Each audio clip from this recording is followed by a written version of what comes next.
వాడుతున్నారు తప్ప హెల్మెట్ ఎవరు వాడలేదు. అందరూ లైసెన్స్ ఉన్నాయా?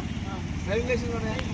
లైసెన్స్ లేకపోతే ఎంత పడుతుంది? ఇప్పుడు కొంత చేస్తాం 10,000 రూపాయలు, 10,000 30,000 రూపాయలు పడుతుంది లైసెన్స్ లేకపోతే. అదే హెల్మెట్ లేకపోతే 1,035. మీరు ఎన్నిసార్లు 1,030 చేసుకుంటారు? ఎంత ఉంటుంది? ఐఏఎస్ 1,500 కానీ 1,000 రూపాయలు కానీ ఉంటుంది హెల్మెట్. అది 5 సంవత్సరాలు 8 సంవత్సరాలు వచ్చేది మీకు.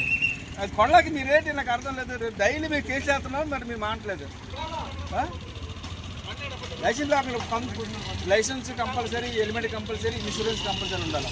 ఇన్సూరెన్స్ కంపల్సరీ నేను ఉండాలి. రేపు పొద్దున్న ఎవరికైనా మీకు ఏదైనా జరిగినా ఇన్సూరెన్స్ క్లెయిమ్ అవుతుంది కదా. మీకు మళ్ళీ ఇన్సూరెన్స్ లేదనుకోండి మీ అవసరం మీకు వస్తారు. Compulsory insurance, helmet, licence, driving licence compulsory ఉండాలి ప్రతి బండికి కూడా. అర్థమైందా? లైసెన్స్ లేకుండా ఎవరు బండి తీయకూడదు. అర్థమవుతుంది కదా? లైసెన్స్ ఉంటేనే బండి తీయండి. కంపల్సరీ హెల్మెట్ వాడండి. మీ గురించి హెల్మెట్ మా గురించి కాదు, మీకు భద్రత, మీ ఎడ్డకి భద్రత. ఏం జరిగిందంటే మీ ఎడ్డకి తగలకుండా ఉంటే ఏ పర్లేదు, బాడీ ఎక్కడ తగిలినా పర్లేదు, మనిషి బతుకుతాడు. ఎడ్డే కదా నేను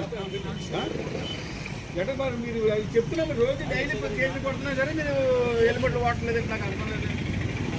అంటే 1,035 రూపాయలు కట్టుకుంటారు అలా కదా? 2-3 కేసులు కొట్టుకుంటారా?